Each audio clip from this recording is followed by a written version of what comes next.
that is the dork call. My husband made this. It's a combination of a cow horn and a modified duck call. He said it was a modified moose call, but I think it's a modified duck call. So you want to hear it again? No? Okay. All right, we'll start off then. So before we get started, a very good friend of mine, Mary McKinley, passed this last year. And I would like to dedicate this to her. Let me get a little verklempt. Because every year, when I was doing my thing, she would stand with this hat at the very back of the room until I lost it. Because she wore this hat, she would go.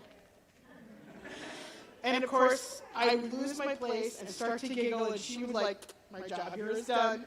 And she would move on. So this is in memory of my good friend, Mary McKinley.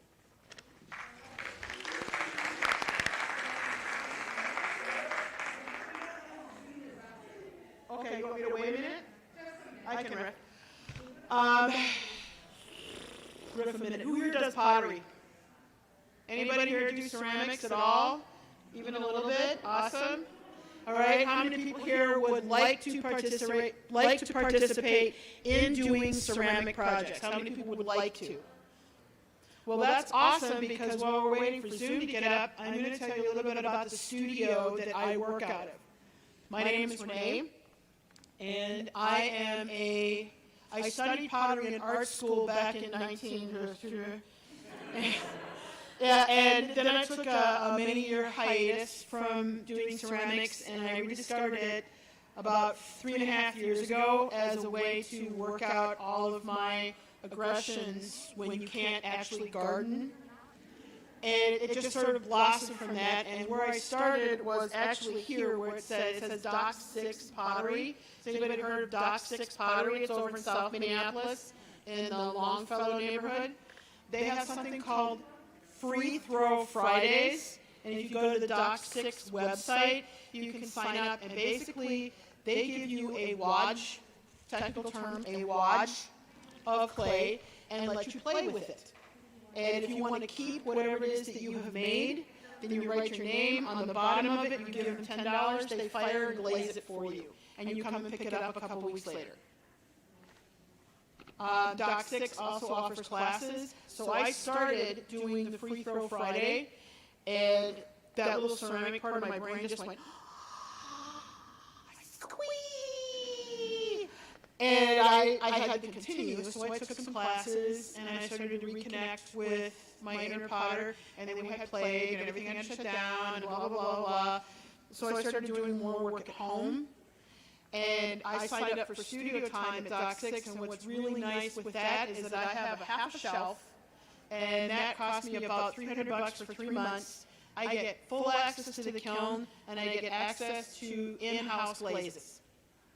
So I can literally, I buy the clay, I buy recycled clay there, or I can buy brand new clay, and it's all buff stoneware that bisque fires to about this color. And I can throw it at home, I can throw it there on the wheels, make stuff, and my pottery is currently on display in the art show. So if you wanted to participate as a hobbyist, because you don't want to go to a college or university and take formal ceramics classes, you just want to have some fun, you can have some fun. They also have something called the Clay Date, which is so much fun. You bring a couple bottles of wine, you bring your friends, you set the date, it's like paint and sip, only it's clay and sip, and it's a boatload of fun. Do we have Zoom up yet? Do we have Zoom up? I'm guessing no. I don't know, I'm thinking that we need time to actually work. I should probably do a couple of safety things. First of all, I would like to thank everybody for having your mask on. How we do safety here in the Sandbox for future reference is you will notice that the tables all have a piece of paper on top of them, and then there's a plastic tablecloth, and then there's the tablecloth that the hotel provides. So I must ask you, please don't set things on fire because we can't break the hotel. Just because we're in a hotel doesn't mean we can break it. At the end of our session, All of your materials will be removed, the paper will be removed, and that will all be trashed, and we will sanitize the tables. There will be a break this year in the Sandbox of a couple hours in between sessions so that we have time to sanitize and make sure that everything is cleaned up and then set up for the next round so that we are participating in safety issues.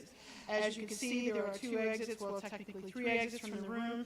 There's those doors back there and these doors back here. But per hotel rules, unless something is actively burning, we can't go through these doors. So just make sure that we're entering and exiting from the back of the room. Also, in the center of the back of the room, you will notice that there are, if you look back there, you will see a green water cooler, an orange water cooler, and behind them, those are hand washing stations. The water in the green cooler and the orange cooler is not potable. No, no, no, do not drink that water. If you need a drink of water, there is a water station against the back wall. There's also water stations in the hallway. Also, please remember that yes, we are wearing masks. It is important to hydrate. Do we have Zoom up yet?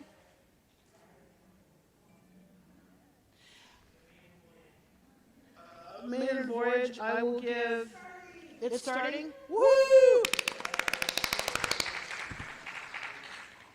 All right, so since we're starting, I will start at the top.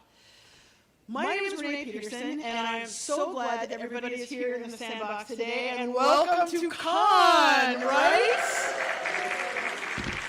We are with our people, and I have to say that I was here yesterday, and I cried most of the time setting up, because I was just so happy to not be in my own house. It was just really nice to be elsewhere. And our project today is Viking oil lamps, and this particular style of oil lamp is really old.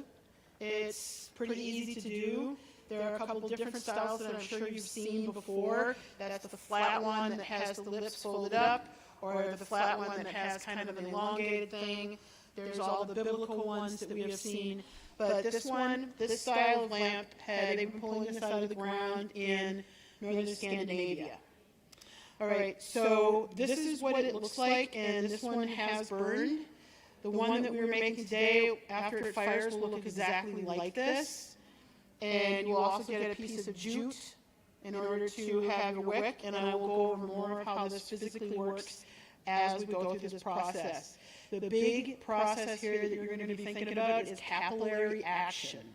That's how most of what we're doing today is going to function.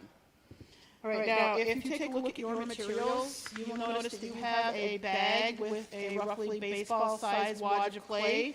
You've got a zippy bag that has a couple of items in it. So if you want to open up your zippy bag, and you can set your zippy bag off to the side. If you would like to keep your directions, go ahead and keep your like your little grocery list if you wanted to do this at home. Grocery list like that. You'll notice that there is a little brush for water. Here's a piece of jute. And it's okay if you lose this jute as long as your wick is a natural fiber. It can be linen. It can be cotton. It can be jute or hemp. It cannot be any man-made materials for your wick. Yes. Protein fibers like wool might end up being pretty stinky. You will also see that you have some toothpicks. So you're going to set those tools off to the side, and next comes your clay. Now, your hands are going to get dirty. Please refrain from zipping back to wash your hands until closer towards the end when we're cleaning up.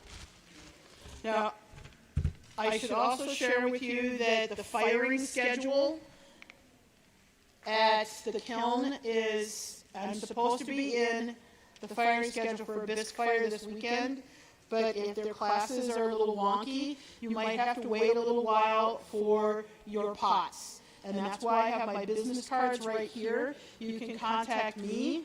Be sure to grab my business card. If you wish to keep your pot, you do not absolutely have to keep what you make today. So the first things first is we're going to wedge our clay. what wedging your clay does is, remember I talked about that capillary action? You want to have the clay and the moisture evenly distributed. You also want to work out any air bubbles. Now, if you've made bread before, this is exactly the same process. Now, if you feel that your clay is a little dry, that's where your little water comes in. Just take your finger and you're going to add, just smear just a little bit of water. You're not going to dip your clay in the water. You do not want to have super wet clay in this one. Otherwise, because if you're throwing clay, yeah, of course, you want to have it be, wet and smooth. But this, if it's too wet, it's going to start not being easy to work with. And of course, as we're going through this process, if you have questions, please raise your hand and ask if you need assistance. The shop slaves that are walking around would be more than happy to assist you. Now, you wedged your clay. It should be nice and soft. It should be pretty smooth if you need to. Add a little extra water, smooth out some of the bits, and work that moisture in. So a piece of clay trivia for you. For those of you who didn't know that technically clay is a metal. According to the periodic table of the elements, I guess this is a metal. I learned that not too long ago and I went, huh, really? All right, so what you got this little ball. What you're going to do is you're going to rip off a wodge. That's a technical term. Wodge, W-O-D-G-E, wodge. Probably about the size of the last knuckle of your thumb, and you're just going to set that on your plate. Right? Okay, now you're going to make this ball nice. And the whole key on this one, I'm going to shift this around because I'm uncomfortable. I'm going to move this. Is you want this ball to sit comfortably in the very, very palm of your hand. So I'll put my glasses on so I can see when people are ready for that.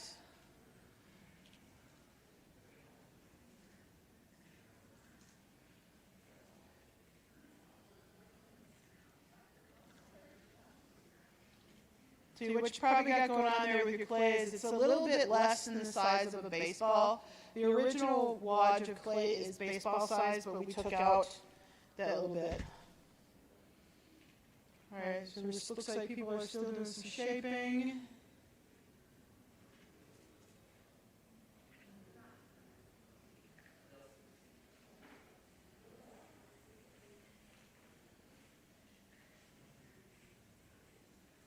Now, doing pottery like this is very similar to other people's bread recipes. There's no single best way to do this other than the way that you figured it out. All right, so what you're going to do is you're going to take that big old thumb, you're going to press it in, not all the way. You don't want to go all the way down because you need to have a base. So now you got this big old hole in there. Now you're going to put your thumb in that hole and you're going to be gently, and I want you to really work on this, is you're going to start pressing your hole out. And the reason why you're keeping your pot in your palm like this is because if you don't keep it in your palm, it is super duper easy for your clay and your shape to totally get away from you. And it ends up just becoming the giant amoeba of clay. So you're going to gently push it out, making sure that you're keeping your pot in your palm. The sides of your pot should end up being a super fat 1/4 inch, right? So roughly, maybe about that thick, if you can see how thick that is. Using body metrics, probably about not quite a full thickness of your little finger. Also, when you're doing this, figuring out how it feels so that you have at least maybe a ½ an inch in between your finger, the thickness of the clay here, and your thumb. So the nice thing about clay that I've always really enjoyed is I really enjoyed the tactileness and the visceralness of clay. You can just feel how it's going. and you're going to carefully press it out just a little bit, because you want to be able to put about 3 or maybe 4 fingers into your pot so that you can be able to get your pedestal in. Oh, there we go. Come closer towards me. There we go. So if you're able to do that easily, then you've got the right width of your pot.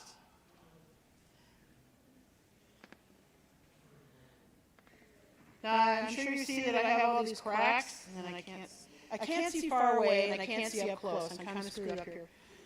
I'm getting old and stinky. Now you've got all these little cracks in your clay, and you want to smooth those out. Take your finger, a little bit in there, and you're going to rub nice and smooth. Remember I told you about that capillary action? Because you want to get that nice and smooth and rub in that water and smooth out all those cracks. Because the water will work into the clay and it will start to equalize.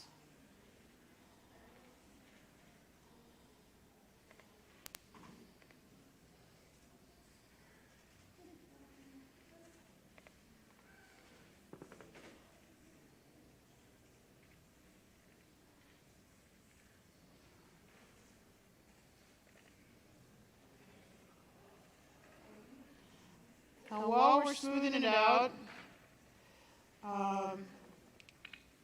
stoneware is not necessarily something that would have, stoneware is not something that would have been used in the time period about 1,000 years ago. What would have been used is a type of clay called earthenware. In order to qualify for earthenware, it's a little more rough and ready, a little less refined. The big difference between earthenware and stoneware is, as this particular clay has been sifted and refined, and there's additives in this particular clay, stoneware is a mixture of very fine particulate silica, quartz, something called grog, which is ground up previously fired clay. Make sure you're getting smooth, smooth, smooth. You want to have cracks showing, because that will lead to weakness in the clay in your finished product.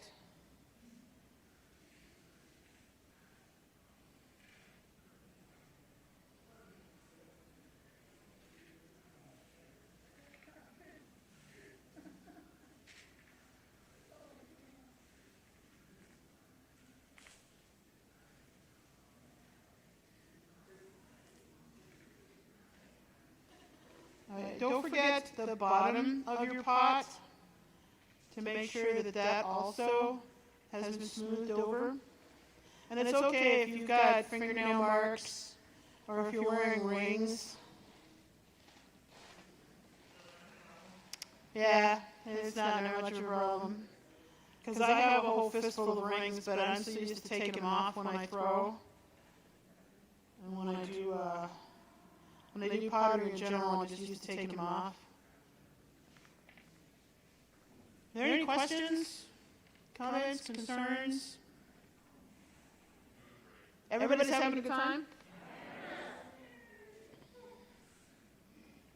Because we're cruising right along here.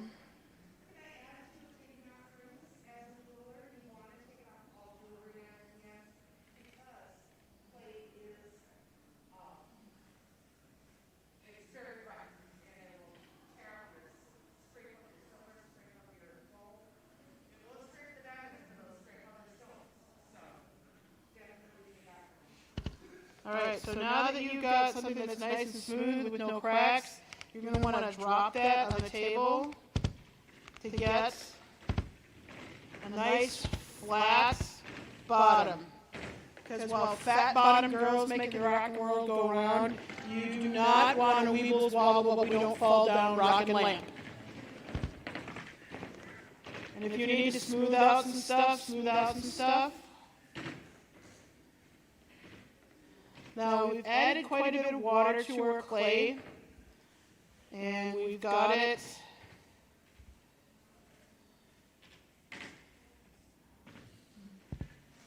if you need to uniform your walls a little bit.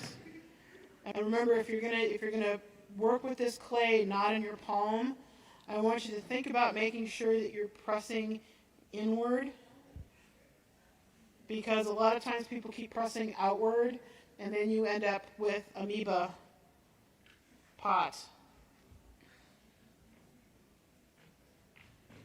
Now, as you can see, my pot is not perfectly flat across the top. That is totally and completely okay. This is a handmade item, and a lot of you are doing something like this for the very first time. All right, so now we're going to set our little pot aside, and you're going to take this wad of clay.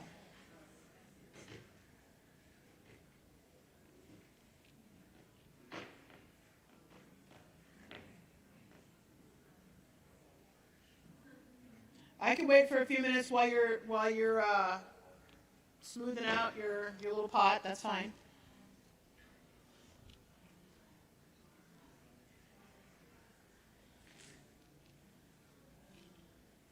See, that's the thing with clay, is you know how musicians, when they have an instrument, they can't stop playing with it?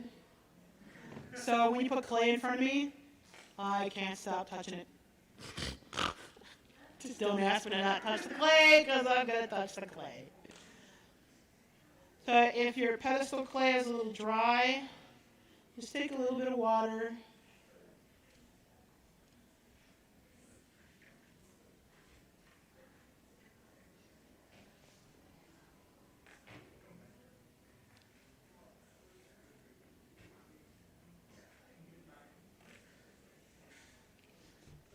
And when you're ready, you are going to make your pedestal, and it's going to be roughly the size of your pinky finger.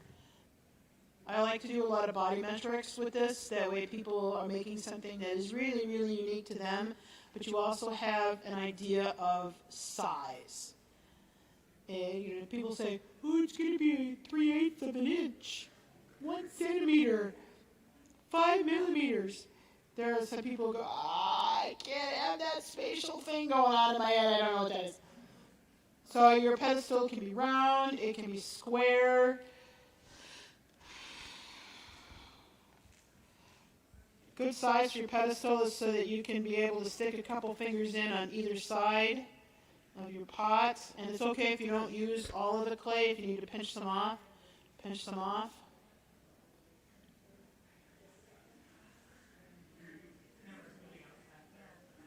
Yep, you want to have it be smooth. Not necessarily because, well, that's a kind of a design ethic, or not ethic, but if you want to have a specific design choice, but it's easier to make a specific design choice if you start with I think with a smooth surface, but that's just, my training. Your pedestal ultimately is going to be about a finger taller than your rim, than the lowest part of your rim. Because as you see with this one, your pedestal has to stick out a little farther because of how your wick is going to work. Your pedestal needs to stick out further because of how your wick is working. That's, yeah. All right, so I'm going to put my fingers in. All right. So now, once you've got your pedestal, next step is toothpick. You're going to score. Now here's where that whole thing I told you about capillary action, this is another really, really important part of capillary action with clay. You want to have this clay merge with this clay. And how you're going to do that is you're going to score it. Now I'm not talking just make a couple of little light marks. Oh no. You're going to just dig into that pedestal, poke some holes in that thing, you're going to chew up the bottom of your pedestal, because when you get this wet, you want the water to equalize between the two pieces of clay. Now you're also in the center of your pot down here, you are also going to make some score marks. And if you go all the way through your clay, that's totally okay. You can go all the way through the clay because you can smooth out that bottom super easy. And remember, you want to have some really excellent capillary action so that if you're going to fire your piece, you can totally have a solid piece, because if there's not enough capillary action and the clay doesn't get all together, the pedestal will fall off in firing. So if you want to use the brush, you can use the brush, you can use your finger. You're going to put a couple drops of water in the bottom of your pot to wet the area that you have scored, and then with your pedestal, I'm just going to dip it in the water on that very end. This is the only time you're actually going to dip it. And now you're going to smish. Technical term is, it's like smash and squish, smish. You're going to smish those two together and add some pressure on it. And we're going to sit here with this for a few minutes. So while we're doing this, does anybody have questions?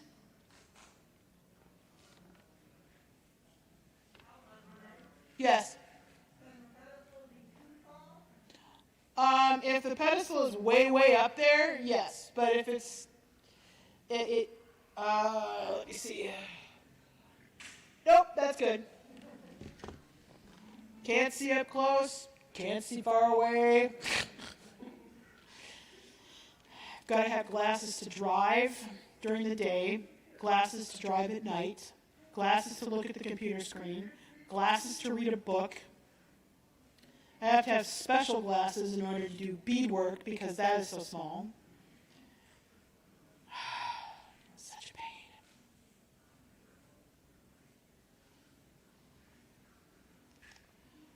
All right, so let's take a look at the bottom here. As it looks like it's starting to get in there pretty good. Wiggle it around a little bit. Keep that downward pressure.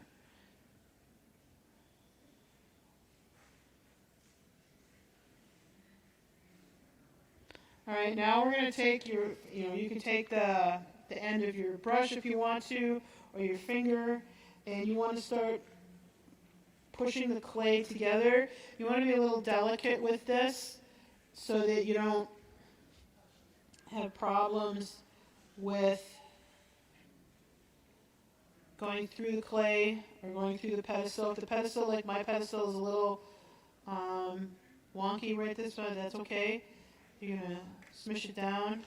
I prefer using my fingers.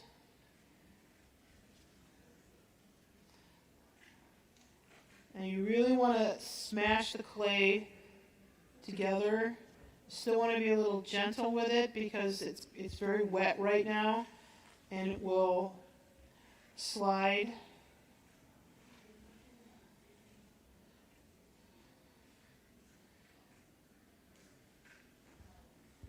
So if you need to pull some of the water up into the pedestal, possibly reshape your pedestal, pushing down.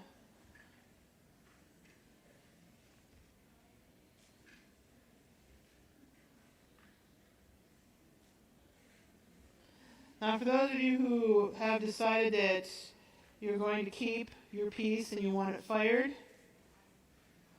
make sure to take my card, and I will be dropping it off at the studio tomorrow morning.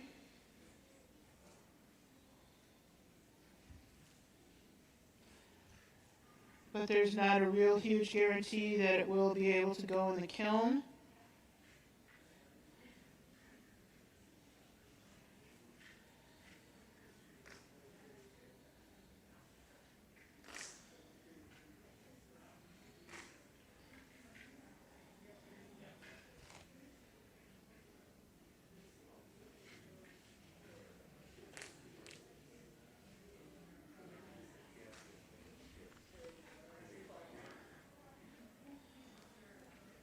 All right, now comes a couple of important pieces.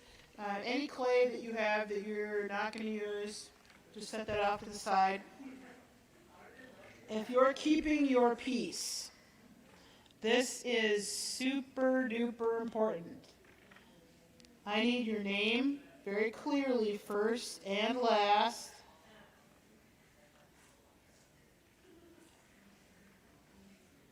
And the bottom.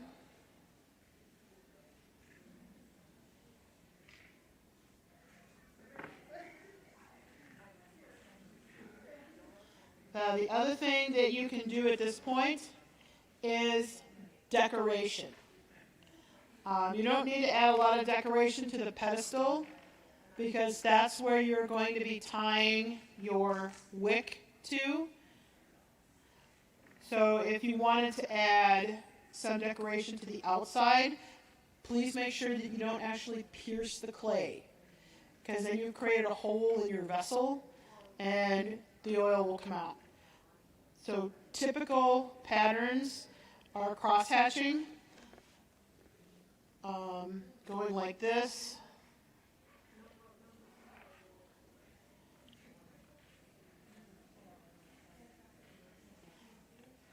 You don't have to decorate, but humans like this sort of thing.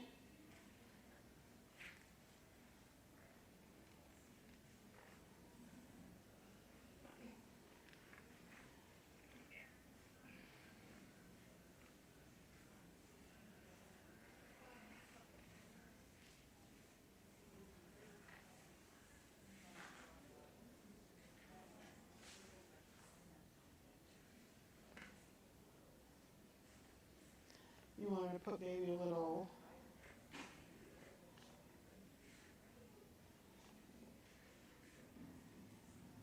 and don't forget the end of your toothpick also makes a really nice round mark.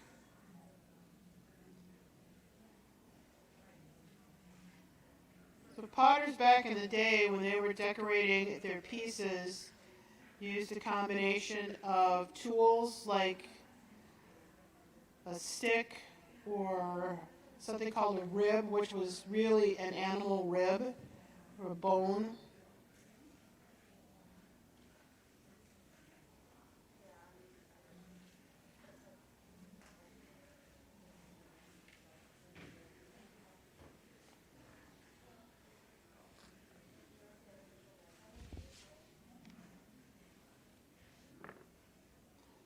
You notice that I'm keeping a lot of the decoration not on the inside.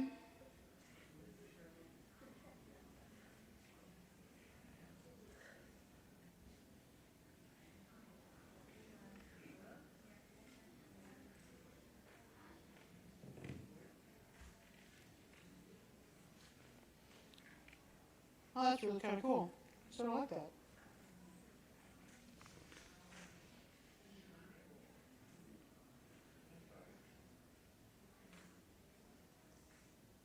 Potters also use something called slip, which is clay that's been thinned out that fires, when you fire it, has a different color than the base clay that you're working with.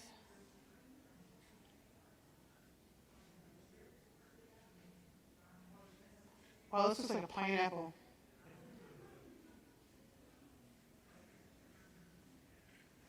I just kind of like that.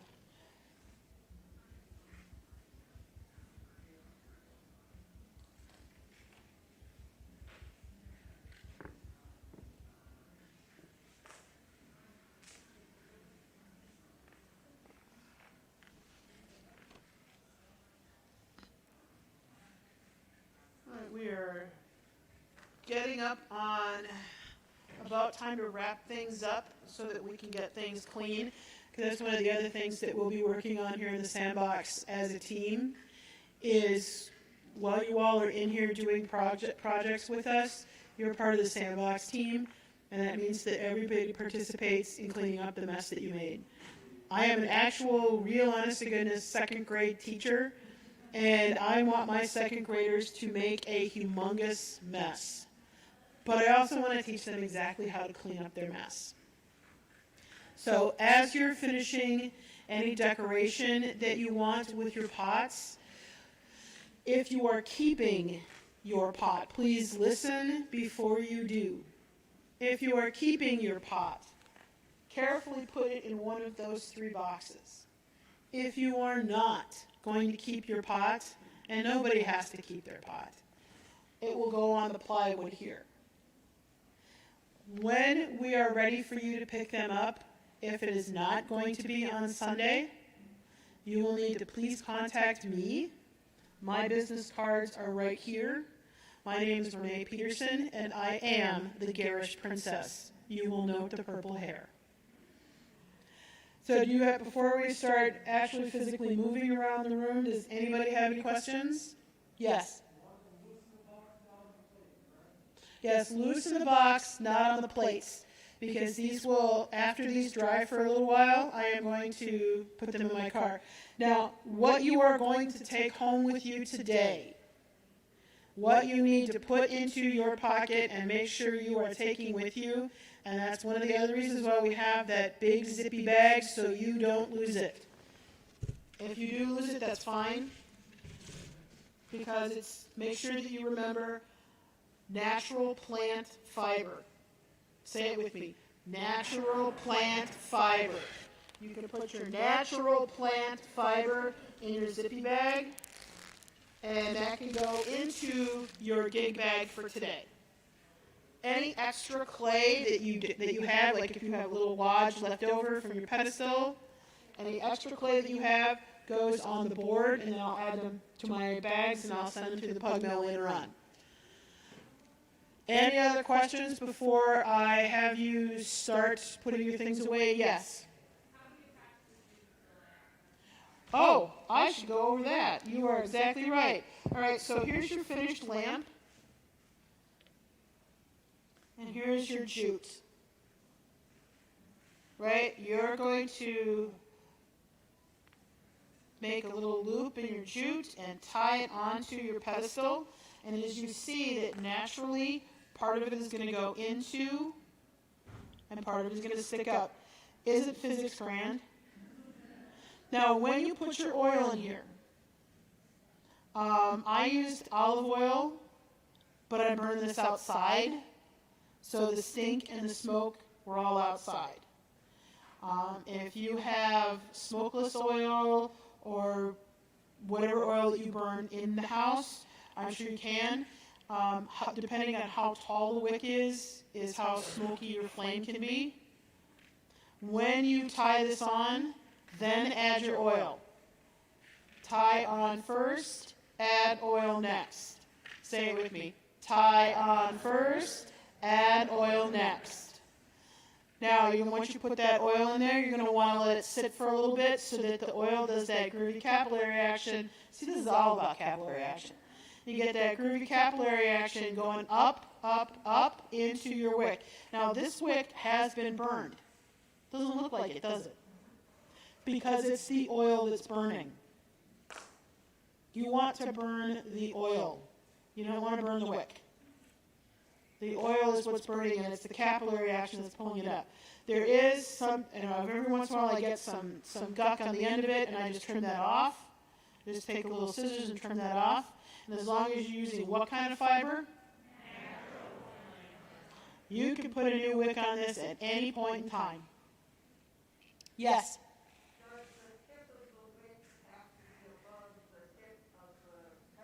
Yes. The tip of the wick has to be above the pedestal because otherwise the pedestal gets in the way.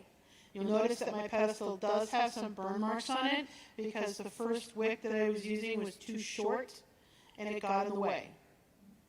Again, I recommend that you burn these outside. Filling these with citronella oil is fantastic. The other thing is, if these get really gross and you don't like how gross it is, you know what's really great is you can throw away the natural plant fiber wick, wipe it out, and run it through the dishwasher because this will be fired. It will be vitrified.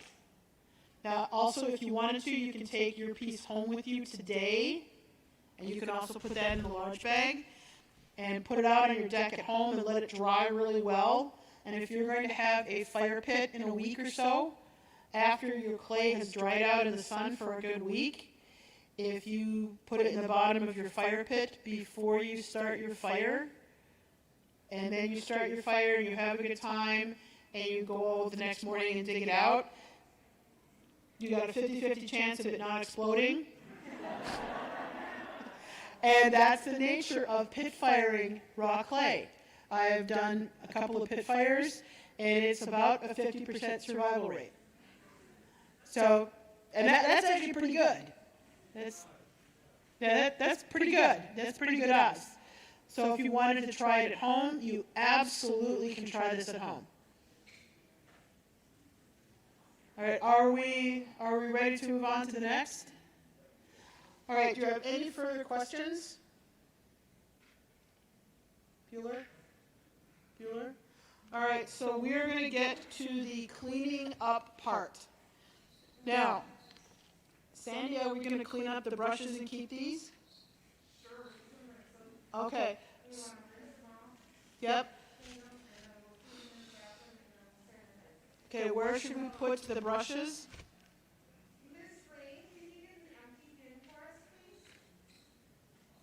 And so we will have a bin and sanitation table for that. So it's time to get our trash picked up. So somebody at your table can be responsible for the water, and another person at your table can be responsible for the trash. Now, as you look in the back of the room, the orange jug is for gross water. So the gross water goes in the orange jug, and then we're throwing away the cups. We have there's a trash can here, and there are trash cans at the back where your plates and that stuff goes, and any clay that's left over. So if you have 3 people at your table, one is your water person, one is your trash person, one is your clay person. So that by the time you leave your table, all of the trash is picked up. All right, let's do trash, and then we will put our pots away. So let's start with trash. Please begin. When you're done, go back to your spot.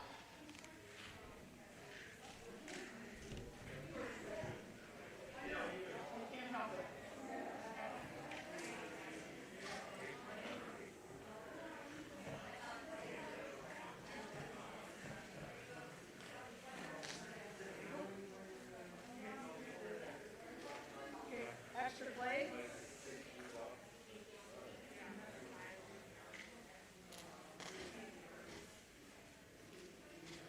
You're welcome.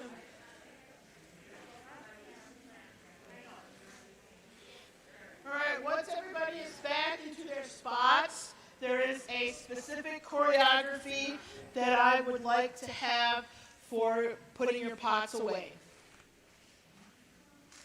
Specific choreography for putting your pots away so that we keep appropriate distances. That's okay.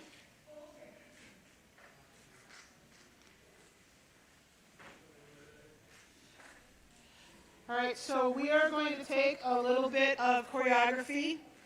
I'm going to start dismissing tables, and how I would like this to go is when I dismiss your table, please come up and put your pot in there, and then I want you to go back. You can wash your hands at the hand washing station, or you can go to the restroom directly to that direction. Once you stand up, please push in your chair, deposit your pot, and head that way. So that we're going to start with these tables over here, starting with the front table. Please stand up, push in your chairs. Clay, hand washing, and out. Are they labeled? Yeah, everybody should have their first and last name on the bottom of it. Also, if you have a pot and you're going to have a fire, come see me and I'm going to collect phone number. Yeah, I'm sorry, did people not write their name on the bottom? I did say it. Okay, so now next table. Come on over. Next table. Yep, come on over. And then the first table over there. Make sure your chairs are pushed in. Thank you for being super patient. Take a business card. Thank you. You're welcome. next table, come on over with your pots.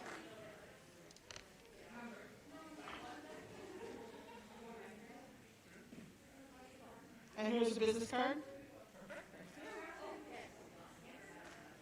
I think I put about 60 of them in there. Oh, maybe that isn't 60. I am the garage princess. All right, next table by the camera. Come on over.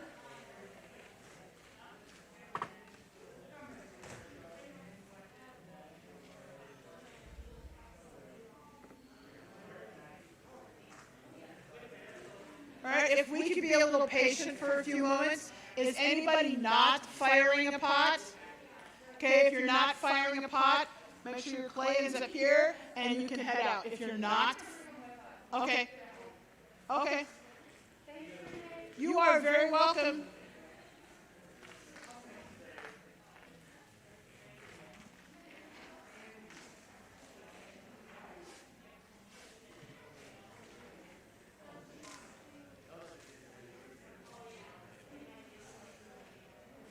Sandy is taking contact information.